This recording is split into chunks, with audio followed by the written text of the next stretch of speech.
Iran అణుక్షేత్రాలపై America బాంబుల వర్షం కురిపించింది. America చేసిన దాడి తర్వాత ఇరాన్ కూడా చాలా అగ్రెసివ్గా ఇజ్రాయెల్ మీద అటాక్ చేస్తోంది. హర్మూజ్ జలసంధిని కూడా మూసేయాలని ఇరాన్ పార్లమెంట్ ఒక నిర్ణయం తీసుకున్న పరిస్థితి. ఎంజీ రావు గారు, యుద్ధంలోకి అమెరికా ఎంట్రీ తర్వాత పరిణామాలు ఏ రకంగా మారాయి, యుద్ధం ఏ రకంగా జరుగుతోంది, రాబోయే కొన్ని రోజుల్లో యుద్ధం ఏ రకంగా మారబోతోంది, పరిణామాలు ఎలా మారబోతూ ఉన్నాయంటే ఏం చెప్తారు? ఇప్పుడు పశ్చిమ ఆసియా అంటే ఈ మధ్య ఆసియాతో ఎలా ఉందంటే యుద్ధం ప్రజ్వరిల్లుతుంది. ఏ విధంగా ప్రజ్వరిల్లుతుంది అంటే అది మూడవ ప్రపంచ యుద్ధానికి నాంది అవుతుందా అనేది ఒక భయం ఉంది. ఎందుకంటే ఇప్పుడు ఇజ్రాయిల్ ఈ జూన్ 13వ తారీఖున అటాక్ చేసిన తర్వాత, ఇరాన్ మీద అటాక్ చేసిన తర్వాత అణుక్షేత్రాల మీద, తర్వాత ఈ జూన్ అంటే వారం రోజుల తర్వాత అమెరికా అటాక్ చేయడం జరిగింది. B2 బాంబర్స్తో. అది మామూలు కాదండి, మోబ్ బాంబర్స్తో అటాక్ చేయడం జరిగింది. అంటే ఇప్పుడు ఇజ్రాయిల్, అమెరికా, ఇరాన్ మీద అటాక్ చేశాయి. ఇజ్రాయిల్ తనకు తాను డిఫెండ్ చేసుకుంటుంది, కానీ ఇప్పుడు అటాకింగ్ మోడ్లోకి వచ్చింది. ఇప్పుడు ఐతుల్లా అలీ ఖైమాని చెప్పింది ఏంటంటే ఇప్పుడు అటాకింగ్ మోడ్ అంటే ball is in the court of the Iran. Iran ఏ విధంగా రెస్పాండ్ అవుతుందో అనే దాని మీద ప్రపంచ భవిష్యత్తు ఆధారపడి ఉంది. ఎందుకంటే ఇరాన్ ఏ విధంగా రెస్పాండ్ అవుతుందంటే ఇప్పుడు దాని జోగ్రఫికల్గా కొన్ని బలాలు ఉంటాయి. నేను ఎప్పుడు చెప్తాను, ఇప్పుడు హర్మూజ్ స్ట్రైట్ క్లోజ్ చేయడానికి అది సిద్ధపడుతుంది. నిన్న Iran parliament Majlis Hormuz straight close చేయడానికి అనుమతించింది. పార్లమెంటు తీర్మానం, మజ్లిస్ తీర్మానం ప్రకారం అంటే హర్మూజ్ స్ట్రైట్ క్లోజ్ అవుతుంది. ఇది ప్రపంచంలో 20% ఆయిల్ అక్కడ నుంచి వెళ్తుంది, 25% గ్యాస్ సప్లై, 30% దాకా కూడా వెళ్తుంది. అంటే ఏంటి, ప్రపంచానికి ఆయిల్ గ్యాస్ బంద్ అంటే ప్రపంచ ఆర్థిక వ్యవస్థ విపత్తులోకి పడిపోతుంది. అది ఇరాన్ యొక్క బలం. అమెరికాకి అంత బలం అక్కడ లేదు ఇప్పుడు అక్కడ. సో అది ఒకటి ఇరాన్ తీసుకునే చర్య. అమెరికా అటాక్ చేసింది కాబట్టి ఇప్పుడు ఇరాన్ చేతిలో లైసెన్స్ ఉంది. ఇరాన్ ఏం చేస్తా భయపడుతుంది. 2, అమెరికా క్షేత్రాలు ఉన్నాయి, 19 యుద్ధ క్షేత్ర బేసెస్ ఉన్నాయి, ఎయిర్ బేసెస్, నేవల్ బేసెస్ అన్ని. ఆ 19 ఎయిర్ బేసెస్ మీద అంటే 52,000 అమెరికన్ ఫోర్సెస్ మీద ఇప్పుడు ఇరాన్ దాడి చేయడానికి సిద్ధంగా ఉంది తమ యొక్క మిసైల్స్తో. ఇది అటాక్ చేసిందంటే అమెరికా తర్వాత ఎట్టి పరిస్థితుల్లో రెస్పాండ్ అవ్వాల్సి వస్తుంది. ఎందుకంటే గల్ఫ్ రీజన్లో అమెరికా ఆధిపత్యం పోగొట్టుకున్నట్టే. ఎందుకంటే ఇప్పుడు రష్యా, చైనాలు కూడా ఇరాన్ వెనకాల ఉన్నాయి. ఎట్టి పరిస్థితుల్లో ఇరాన్ చల్లార్చవు. ఇరాన్ ద్వారా ఎట్టి పరిస్థితుల్లో అమెరికన్ ఎయిర్ బేసెస్ మీద అటాక్ జరిగి తీరుతుంది. ఇలా జరిగి తీరితే అక్కడ చాలా పెద్ద ప్రమాదం. అమెరికా రెస్పాండ్ అవ్వాల్సి వస్తుంది. హర్మూజ్ స్ట్రైట్ క్లోజ్ చేస్తే హర్మూజ్ స్ట్రైట్ని మళ్ళీ క్లియర్ చేయవలసిన బాధ్యత అక్కడ మైన్స్ని, అక్కడ యొక్క IRGC యొక్క మిలిటరీ బోట్లని, వేలాది బోట్లని, ఆ మైన్స్, యాంటీ షిప్ మైన్స్ని క్లియర్ చేయవలసిన బాధ్యత అమెరికాది. ప్రపంచ ఆధిపత్యం ఉంది కాబట్టి, ఎందుకంటే అదే ఇరాన్ రెచ్చగొట్టింది కాబట్టి అది క్లియర్ చేయడానికి కొన్ని నెలల వ్యవధి పడుతుంది. అంటే ఇరాన్ ఇచ్చే రెసిస్టెన్స్ని బట్టి. అంటే అమెరికా అక్కడ యుద్ధంలోకి, పూర్తి స్థాయి యుద్ధంలోకి ఇప్పుడు ఇరాన్ ప్రతిస్పందన బట్టి అక్కడ రావాల్సి ఉంది. అంటే అది ఎక్కడికి వెళ్తుందంటే చాలా ప్రపంచ యుద్ధానికి వెళ్తుంది. అంటే ఎందుకు ప్రపంచ యుద్ధం అంటున్నారు ఎంజీ రావు గారు అని మీరు నన్ను అడిగితే నేను ఒకటే చెప్తానండి. ఎందుకంటే అక్కడ ఉక్రెయిన్ ద్వారా రష్యా చాలా ఉక్కిరి బిక్కిరి అవుతుంది. ఉక్రెయిన్కి అన్ని ఆయుధాలు ఇచ్చేది అమెరికా, నాటో దేశాలు. ఈరోజు ఇరాన్ని రక్షించవలసిన బాధ్యత ఇరాన్ ఫ్రెండ్ అనుకునే రష్యా మీద, అటు చైనా మీద ఆధారపడుతుంది. వాళ్ళు ఆయుధాలు పంపిస్తారు. సో అమెరికా ఇబ్బందుల్లో పడుతుంది. గల్ఫ్లో ప్రపంచ ఆధిపత్యం కోసం ఇప్పుడు తగులొడతాయి. గల్ఫ్ అనేది it's a great game country అండి. గ్రేట్ గేమ్ అంటే ప్రపంచ సంపద ఉంటుంది. ఇక్కడ 50% వరకు ఆయిల్, గ్యాస్ సంపద ఉంటుంది. అక్కడే ప్రపంచాన్ని నియంత్రించేది ఆయిల్, గ్యాస్ కాబట్టి అక్కడే ప్రపంచ సూపర్ పవర్స్ పోట్లాడుకుంటారు. అందుకని గ్రేట్ గేమ్ కంట్రీ అంటారు. అక్కడ అమెరికా, రష్యా, చైనా, ఇండియా అన్ని దేశాలు అక్కడే ఉంటాయండి. అన్ని దేశాలు, మన దేశానికి కూడా ఈ జిబౌటి, UAEతో స్ట్రాటజిక్ రిలేషన్షిప్ ఉంది. ఇరాన్, ఇజ్రాయెల్తో స్ట్రాటజిక్ రిలేషన్షిప్ ఉంది. సౌదీ అరేబియాతో స్ట్రాటజిక్ రిలేషన్షిప్ ఉంది. ఈవెన్ ఇరాక్తో కూడా స్ట్రాటజిక్ రిలేషన్షిప్ ఉంది. ఎందుకంటే ఆయిల్ అక్కడ మనకు వస్తుంది. 40% ఆయిల్ భారతదేశానికి కావాల్సింది ఇప్పుడు అక్కడ నుంచి వస్తుంది. ఏదో రష్యా వల్ల 40% ఇంకా తగ్గిపోయింది. కానీ అంటే ఆ మధ్య ఆసియాలో కుంపటి ప్రపంచాన్ని విపత్తు క్రియేట్ చేసే అవకాశం ఉంది. కాబట్టి ఇది ప్రపంచంలో యుద్ధం ప్రజ్వరిల్లుతుంది అనే పదాన్ని నేను ఉపయోగిస్తున్నానండి. ఇప్పుడు ఇరాన్ మజ్లిస్ పార్లమెంటు తీర్మానం ప్రకారం హర్మూజ్ స్ట్రైట్ని క్లోజ్ చేయబోతుంది. మరి అమెరికా ఏ విధంగా రెస్పాండ్ అవుద్ది అంటే అమెరికా తన యొక్క 50,000 ఫోర్సెస్ని సిద్ధం చేసింది. ఇజ్రాయెల్ ఎయిర్ ఫోర్స్ సిద్ధంగా ఉంది. అమెరికా తక్కువ తినలే. ఈ రెస్పాండ్ అవుతుంది. ఇరాన్ ఎట్టి పరిస్థితుల్లో రెస్పాండ్ అవుద్దని తెలుసు. తన ఎయిర్ క్రాఫ్ట్ క్యారియర్ని నిమిట్జ్ క్లాసు, కార్ల్ విల్సన్ లాంటి ఒక 6 డజను ఎయిర్ క్రాఫ్ట్ క్యారియర్ని అక్కడ సిద్ధంగా పెట్టింది. దానికి దగ్గరలో సిద్ధంగా పెట్టింది. ఎక్కడ మధ్యధరా సముద్రంలో ఒకటి సిద్ధంగా పెట్టిందండి. బ్లాక్ సీ తాలూకు రష్యా ఎంటర్ అవనివ్వదు. కాబట్టి మధ్యధరా సముద్రంలో అక్కడ సిద్ధంగా పెట్టింది, ఇక్కడ అరేబియన్ సముద్రంలో సిద్ధంగా పెట్టింది. ఈ పసిఫిక్ కమాండ్, ఈ హిందూ మహాసముద్రం కింద పసిఫిక్ మహాసముద్రంలో ఎయిర్ క్రాఫ్ట్ క్యారియర్లు సిద్ధంగా ఉన్నాయి. ఎన్నైనా ఇరాన్ దగ్గరికి మధ్య ఆసియా రావడానికి, తన ఆధిపత్యాన్ని కాపాడుకోవడానికి ఎన్నో డిగో గార్షియాలు, యుద్ధ విమానాలు రెడీగా ఉన్నాయి. అక్కడ నాటో స్థావరాలు యూరోప్ అంతటా అమెరికా రీఫ్యూయలింగ్ ట్యాంక్స్ అక్కడ సిద్ధం చేసింది. ఎందుకంటే తన ఎయిర్ బేసెస్ 14,000 యుద్ధ విమానాలతో ఉంటుంది అమెరికా. దానికి తగ్గ దేశం ఏదీ లేదండి. ఇప్పుడు అంతా సంసిద్ధంగా ఉంది. కానీ ఇరాన్ ఎక్కడ రెస్పాండ్ అవుద్ది దీనికి ఇక్కడ చూస్తే మధ్య ఆసియాలో ఇరాన్ ఎంత పవర్ ఉందంటే అండి, హర్ముజ్ స్ట్రైట్ గొంతు నొక్కేది, ప్రపంచ ఆర్థిక వ్యవస్థ గొంతు నొక్కే అంత పవరు దాని దగ్గర పెట్టుకుంది. అది క్లోజ్ చేస్తుంది. తర్వాత ఇంకోటి ఏం చేస్తుందంటే, అమెరికా ఎయిర్ బేస్ని అటాక్ చేస్తే అమెరికాకి తీవ్రమైన కోపం వస్తుందండి. ఎందుకంటే అమెరికా విదేశాంగ విధానాన్నే ఛాలెంజ్ చేసేసినట్టు. ఎందుకంటే అమెరికన్ ఎయిర్ బేసెస్ని, అమెరికా బేసెస్ని మధ్య ఆసియాలో ఇంతవరకు ఏ దేశం కూడా అటాక్ చేయలేదు. ఇప్పుడు ఇరాన్ చెయ్యబోతుంది. అందుకని అమెరికా కూడా భయపడి ఖతార్ ఎయిర్ బేస్ నుంచి తన యుద్ధ విమానాలు ప్రమాదంలో ఉన్నాయి, దూరం పెట్టేసింది, దూరం మధ్యధర యూరోపియన్కి తరలించేసింది కొన్ని. అది అంత్యత్త ప్రమాదంలో ఉంది. మరి ఇరాన్కి అంత పవర్ ఎక్కడి నుంచి అందంటే, ఇరాన్ ఒకటే గుర్తుపెట్టుకోండి, ఇరాన్ 16 లక్షల చదరపు కిలోమీటర్ల విస్తీర్ణంలో ఉంటుంది. భారతదేశంలో సగం ఉంటుంది. 13వ అతిపెద్ద దేశం అది. 10 కోట్ల వరకు పాపులేషన్ ఉంటుంది. ఆయిల్, ప్రపంచ ఆయిల్ సంపదలో 3% ఉంది. గత 1979 అంటే ఇరానియన్ ఇస్లామిక్ రెవల్యూషన్ వచ్చిన తర్వాత దానికి శత్రు దేశాలుగా ఇజ్రాయెల్, అమెరికాలు ఉన్నాయి. దానికి అనుకూలంగా అంటే 1970-80 నుండి గత 45 సంవత్సరాలుగా తను ఆయుధాలు అన్నిటినీ అమెరికా, ఇజ్రాయెల్ లక్ష్యంతో పోగేసుకుంది. కాబట్టి దాని ఆయుధాలు ఎండ అవ్వలేదు. కేవలం ఒక ఇజ్రాయెల్ని కాపాడుకోవడానికి, ఇజ్రాయెల్ నుంచి కాపాడుకోవడానికి అదేదో బలహీన పడినట్టు ఉంది. కానీ అమెరికా యుద్ధంలోకి వచ్చిన తర్వాతే నేను అసలైన యుద్ధం చేస్తాను అని ఖైమనీ ప్రకటించడం కూడా జరిగిందనమాట. చాలా తీవ్రంగా ఇప్పుడు తనకున్న 10,000 మిసైల్ ఫోర్స్ని అండర్ గ్రౌండ్ నుంచి బయటికి తెస్తే, అండర్ గ్రౌండ్ సిటీస్ నుంచి దానికి మిసైళ్ళు నిర్మాణాలన్నీ అండర్ గ్రౌండ్లో కొనసాగుతూ ఉంటే ఇరాన్కి రెండోది ఏంటంటే, దానికి కాస్పియన్ సముద్రం నుంచి ఇటు పర్షియన్ గల్ఫ్ వరకు, ఇటు ఇరాక్ నుండి ఇటువైపు ఉన్న దేశాల వరకు అది తీవ్రంగా, అంటే ఆ ఏరియా రీజనల్ పవర్ అనమాట. ఆ పవర్ అంతా జాగ్రోస్, ఎల్బర్జ్ మౌంటైన్స్లో, దస్తక్ ఈ కావూర్, దస్తక్ ఈ లాత్ అనే డిజర్ట్స్లో అవి చాలా ఫోర్ట్రెస్గా తన యొక్క ఆయుధ సంపత్తిని పెంచుకుని 8 లక్షల ఫోర్సెస్తో, మిలిటరీ ఫోర్సెస్తో, IRGS ఫోర్సెస్తో, కర్డ్స్ ఫోర్సెస్తో అది సంసిద్ధంగా ఉంది. అంటే ఏంటంటే, ఇప్పుడు అమెరికా ఎయిర్ బేస్ని ఇరాన్ అటాక్ చేస్తే, అంటే వచ్చే 2 రోజుల్లో 3 రోజుల్లో యుద్ధం ఎలా ఉండబోతుంది అనేది నేను చెప్తాను. ఇప్పుడు ఇరాన్ రెస్పాండ్ అయ్యి తీరుతుంది. ఎందుకంటే Ayatollah Ali Khamenei is on fire అనమాట. ఎట్టి పరిస్థితుల్లో ఇరాన్కి ఎంతో అవమానం జరిగింది. ఏంటి ఇరాన్ ఈ తుక్కు దేశం అనుకోకూడదండి. Iran is not a common nation, is one of the oldest civilisation.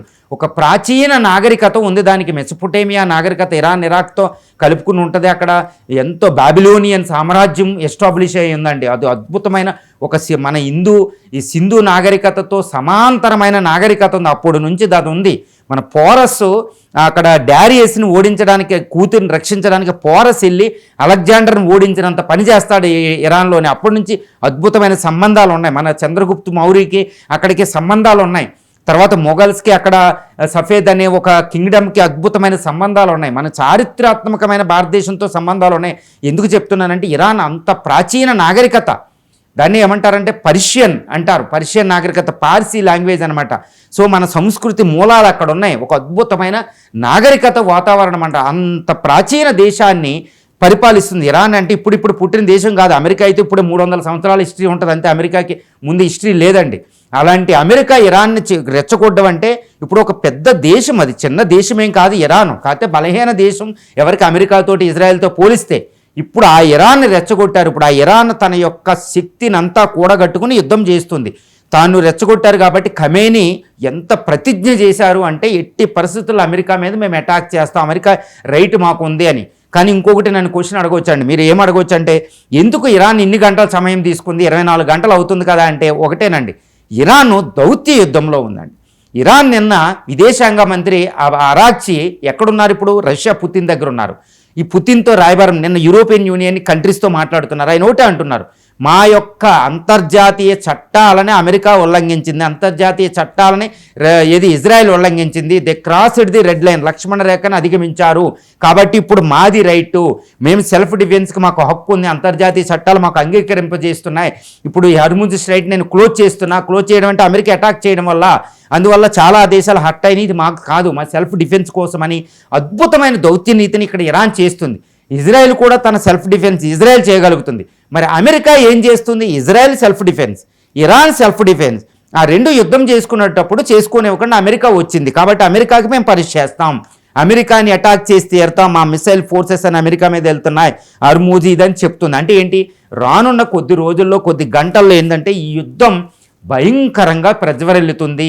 ఇప్పుడు మధ్య ఆసియాకే పరిమితమైన ఇజ్రాయెల్, ఫస్ట్ ఇజ్రాయెల్ ఇరాన్కి పరిమితమైన యుద్ధం అమెరికా ఎక్కడి నుంచో రావడంతో B-250 బాంబర్స్తో 160 యుద్ధ విమానాలు దాని వెనకాల వచ్చినాయి అని తెలుస్తుంది. భయానకమైన, అంటే ఒక ఇజ్రాయెల్ ఇరాన్కి పరిమితమైన యుద్ధం ఆ ప్రాంతం దాటి ప్రపంచంలో వేరే ప్రాంతాలు, ముందుగా ఈ సెంట్రల్ ఏషియానికి అక్కడికి వెళ్ళొచ్చు, తర్వాత ఆఫ్రికా, నార్త్ ఆఫ్రికాకి రావచ్చు, ఆఫ్రికా కాంటినెంట్ కండక్ట్ వెళ్ళొచ్చు, తర్వాత మెడిటరేనియన్ సీ, టర్కీ ద్వారా ఇటు యురేషియాలోకి ఎంటర్ అవుతుందండి, ఇటు రష్యా ఎంటర్ అవుతే యురేషియాలోకి ఎంటర్ అవుతుంది అనమాట. స్లోగా పాకిస్తాన్, దక్షిణాసియా, అంటే ఆ రీజన్ నుంచి ఈ అగ్ని ప్రజ్వరిల్లి ప్రపంచవ్యాప్తం అయ్యే అవకాశం ఇక్కడ తీవ్రంగా ఉందని తెలుస్తుంది. ఇస్లామిక్ కంట్రీస్ కూడా ఇన్వాల్వ్ అవుతున్నాయి చాలా తీవ్రంగా. నిన్న బీరూటు వాటిల్లో ప్రదర్శనలు జరుగుతున్నాయి. అమెరికాలో కూడా అమెరికా అధ్యక్షుడికి ఎగనెస్ట్గా ప్రదర్శనలు జరిగిన యుద్ధంలోకి నువ్వు ఎందుకు లాగుతున్నావని. అక్కడ పుతిన్ భయంకరమైన ఈజ్ ఆన్ ఫైర్ అనమాట. ఆయన కూడా మిసైల్స్ ఇస్తాం, అణుబాంబులే, రెడీమేడ్ అణుబాంబులు అవసరమైతే ఇరాన్కి ఇస్తామన్నారు. ఇరాన్కి పూర్తి సపోర్టు. అక్కడ చైనా కూడా క్రిటిసైజ్ చేసింది. ఎన్నో దేశాలు, ఐక్యరాజ్య సమితి భయంకరంగా క్రిటిసైజ్ చేయడం జరిగింది. అమెరికా అంతర్జాతీయ చట్టాలను ఉల్లంఘిస్తుంది, అమెరికా తనకు తాను సమర్థించుకోలేకపోతుంది. అందుకనే నిన్న ఒక విచిత్రమైన స్టేట్మెంట్ అమెరికా ఉపాధ్యక్షుడు JD వ్యాన్స్ నుంచి ఒకటి వచ్చిందండి. అదేంటంటే మేము ఇది ప్రత్యక్ష యుద్ధంలో లేము అని ఒకటి వచ్చింది. ఇదేంటి విచిత్రమైంది అంటున్నారు. ఎందుకంటే అమెరికా ఇరాన్ మీద అంత తీవ్రమైన అటాక్ చేసి ప్రత్యక్ష యుద్ధంలో లేమంటే ఏంటి? మేము ఇంకా యుద్ధం చేయడం లేదంటే మాకేమీ లేదు, కేవలం స్థావరాల మీద అటాక్ చేసామంటే ఒక దేశ సమగ్రతని విమర్శిస్తూ స్థావరాల మీద అటాక్ చేసిన అది కూడా యుద్ధమే కదా. అంటే ఏంటి? ఈ స్టేట్మెంట్తో అమెరికా తను వెనక్కి తగ్గుతుంది, ఇక్కడ నుంచి శాంతికి వెళ్దామనేది తగ్గుతుంది. కానీ మరి ఇరాన్ అక్కడ హర్ట్ అయి ఉంది. మరి ఇరాన్ ఆపుద్దా? ఆగదు. ఇరాన్ ఇప్పుడు తీవ్రంగా, అంటే యుద్ధం భయంకరమైన స్థితికి యుద్ధం వచ్చింది అని తెలుస్తుంది. మరి శాంతి చర్చలు ఎంతవరకు వచ్చినాయి అంటే, శాంతి చర్చలు యూరోపియన్ యూనియన్ దగ్గర, అక్కడ జర్మనీ, బ్రిటన్, ఈ స్పెయిన్లు ఇన్వాల్వ్ అయ్యి ఇరానియన్ ఫారిన్ మినిస్టర్ అబ్బాసీ రజ్పీతో నేను డిస్కషన్ చేశారు. కానీ అబ్బాసీతో వాళ్ళు ఒకటే చెప్తున్నారు, మీరు అణ్వాయుధాలు వదలాలి అని. అక్కడ అణ్వస్త్రాల మీద అటాక్ చేశారు, నాశనం చేశారు, ఇంకా దేశాన్ని నాశనం చేస్తున్నారు. ఈ టైంలో మేము సెల్ఫ్ డిఫెన్స్ చేసుకోవాలి, కానీ ఆయన కొండ బద్దలు కొట్టినట్టు చెప్పడం జరిగింది. అంటే ఏంటి? శాంతి చర్చలు నిన్న జరగలే. ఇప్పుడు అందుకే ఆయన ఇప్పుడు మాస్కో వెళుతున్నారు పుతిన్ కలవడానికి. అంటే యూరోపియన్ యూనియన్ విఫలం అయింది. ఇక్కడ గల్ఫ్లో కూడా సౌదీ అరేబియా, UAEలు ఇన్వాల్వ్ అయిన శాంతి చర్చలు కూడా ముందుకెళ్లడం లేదని తెలుస్తుంది. అమెరికా ఉపాధ్యక్షుడు ఇన్వాల్వ్ అయిన శాంతి చర్చలు ముందుకెళ్లడం. అంటే ఏంటి? యుద్ధం అనేది ప్రజ్వరిల్లడానికి అవకాశం ఉంది, కానీ శాంతి చర్చలు అంత చెప్పుకోదగ్గ లేవు. కానీ ఇక్కడ భారత ప్రధాని నిన్న మోడీ గారు ఇక్కడ కాస్త ఇన్వాల్వ్ అవ్వడం వల్ల కాస్త రిలీఫ్ వచ్చింది. అంటే మోడీ గారు అక్కడ ఏంటంటే ఇరాన్తో మాట్లాడుతున్నారు, ఇజ్రాయెల్తో మాట్లాడుతున్నారు, యుద్ధాన్ని విరమిద్దామని. కానీ అక్కడ ట్రంప్ ఏంటంటే ఎవరి మాట వినేలేరు, ఎవరు ఫోన్లు ఎత్తరు, ఆయనే వెళ్ళిపోతూ ఉంటారు. ఈ రేపు 2 వారాలనే డిస్కషన్, 2 వారాల తర్వాత అటాక్, ఈ మధ్యలో పీస్ డిస్కషన్ అయినా 2 రోజులు కూడా వెయిట్ చేయకుండా ఇది వేసేటప్పటికి అసలు ప్రపంచం అసలు ఊహించని అలవపోతుంది. ఈ ట్రంప్ని ఏ మాట చెప్తారో ఎవరికి ఇష్టం లేదు, ఎవరు నమ్మలేని పరిస్థితిలో వచ్చేశారు. తన యొక్క అమెరికన్ కాంగ్రెషనల్ సపోర్ట్ ఆయన తీసుకోలేదని తెలుస్తుంది. అంటే అమెరికా అధ్యక్షుడు కూడా ఇలాంటి తీవ్రమైన పెద్ద నేషనల్ ఇంట్రెస్ట్కి సంబంధించిన మంచి డిసిషన్ తీసుకోవడానికి, పెద్ద డిసిషన్ తీసుకోవడానికి అక్కడ అమెరికన్ కాంగ్రెషనల్ డిసిషన్ ఒకటి ఉంటుందండి, దాన్ని తీసుకోలేదన్నట్టు తెలుస్తుంది. అంటే అమెరికా క్యాబినెట్ మెంబర్లకు కూడా తన విషయాన్ని తెలియకుండా ఆయన డిక్టేటర్ టైప్లో అటాక్ చేస్తున్నాడు. కాబట్టి అంతర్జాతీయంగా ఏ దేశ అధ్యక్షులు ఎవ్వరూ కూడా ఆయన నమ్మలేని స్థితికి వచ్చేశారు. ఈవెన్ అమెరికన్స్ కూడా నమ్మకే నిన్న ప్రదర్శన జరిగింది. అంటే ఏంటి? ఈ ఒంటెద్దు పోకోళ్ళు ట్రంప్ అనేదానికి అంటే ఏంటంటే అంతర్జాతీయ చట్టాల ప్రకారం there is some room for the diplomacy అండి. దౌత్యానికి ప్లేస్ ఉంటుంది. దౌత్యం విఫలం అయినప్పుడు కదా యుద్ధానికి వెళ్ళాలి. దాన్ని ఎవరికి చేయాలి? అంతర్జాతీయ చట్టాలు అనేది ప్రధానమైన సమస్య అయింది. అందువల్ల అన్ని దేశాలకి ఇది తలనొప్పి అయిపోయింది. అసలు ట్రంప్ ఇంత నిర్ణయం తీసుకుంటారని ఎవరు ఊహించలేని స్థితిలో ఇప్పుడు ఖమేనీ హత్య అంటున్నారు. అందువల్ల ఏంటంటే ఇరాన్ ఏం చేస్తుందంటే అమెరికా అటాక్ చేసిన తర్వాత కొన్ని వందల 2-3 బ్యారేజెస్ అంటారన్నమాట, ఒక 3 ఫేజెస్లో వందలాది మిసైల్ని, ఫతే సిజిల్ అంటే మిసైల్ని, ఇంకా 2500 కిలోమీటర్ల హైపర్సోనిక్ మిసైల్ని ఇజ్రాయెల్ మీద ప్రయోగించడం జరిగింది. ఇజ్రాయెల్లో ఈ టెల్ అవీవ్, జెరూసలేం, ఈ మైషాబా, హైఫా పోర్ట్ సిటీలు, బిగ్గెస్ట్ పోర్టీలు, అది ఏంటంటే మిసైల్ వర్షం కింద విలవిలలాడిపోతుంది ఇజ్రాయెల్ అని తెలుస్తుందన్నమాట. ఎందుకంటే ఇరాన్ ప్రయోగించేస్తుంది. సో ఇరాన్ నుంచి కూడా ఇజ్రాయెల్ కూడా యుద్ధ విమానాలు వచ్చినాయి. ఇరాన్ అనేది చాలా తీవ్రాతి ప్రకోపంతో అక్కడ ఉండేటప్పటికీ చాలా ఇజ్రాయెల్ తట్టుకోలేని పరిస్థితిలో ఇక్కడ విలవిల్లాడుతుంది. వందలాది మంది చనిపోతున్నారని ఇక్కడ ఆల్ జజీరా న్యూస్ నుంచి, గ్లోబల్ టైమ్స్ నుంచి మనకు తెలుస్తుంది, రష్యన్ ఇరానియన్ ప్రెస్ నుంచి మనకు తెలుస్తుంది అనమాట. కానీ వెస్టర్న్ మీడియా ఏం చెప్తుందంటే మిసైల్ చేస్తున్నారు, నష్టపోతున్నాం, మేము ఆపుతున్నాం, ఐరన్ డ్రోమ్ అన్ని పనిచేస్తుందని చెప్తున్నారు. కానీ ఇక్కడ ఒక విషయం, ఇరాన్ చరిత్రలో 1948 ఏర్పడిన తర్వాత ఇరాన్ ఒక దేశం ఎప్పుడూ కూడా ఇజ్రాయెల్ అంత తీవ్రంగా అటాక్ చేయలేదు. అది ఇరాన్ చేస్తుందండి.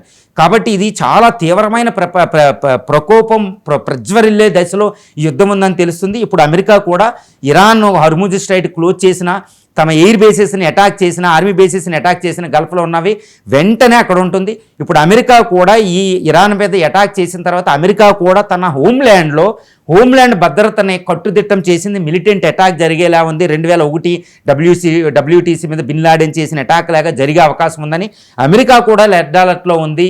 చాలా హోమ్ల్యాండ్ సెక్యూరిటీని అలర్ట్ చేసినట్టు తెలుస్తుంది. అంటే ప్రపంచమంతా ఒక అలర్ట్నెస్ అనేది ఒక భయానకమైన, అంటే అంతకుముందు హమాస్ ఇజ్రాయెల్ వారు, ఈ రష్యా ఉక్రెయిన్ వార్లు కొంత భయపెట్టిన ప్రస్తుతం జరిగే యుద్ధం, ఈ ప్రజ్వరలన అనేది మత, ఆర్థిక, సామాజిక, అంతర్జాతీయ సంబంధాలు, వ్యక్తిగత ద్వేషాలు, ఈ సంస్కృతుల మధ్య ఉన్న ద్వేషాలు, ఇవన్నీ ఒకేసారి వచ్చేటప్పటికి ఈ ప్రజ్వరలడం ఎంత అంటే ఎవరు ఆపలేని పరిస్థితులు ఈ పశ్చిమాసియా కొట్టుకుంటుంది. పశ్చిమాసియా అనేది యుద్ధం అనేది భయంకరంగా ఆ స్థితిలో ఉంది. ప్రపంచం ఎలా దాన్ని ఆపగలిగిద్ది, ఐక్యరాజ్య సమితులు ఇవన్నీ ఎలా ఆపగలిగిద్ది అనేది ఇప్పుడు పెద్ద శాస ప్రశ్న అండి.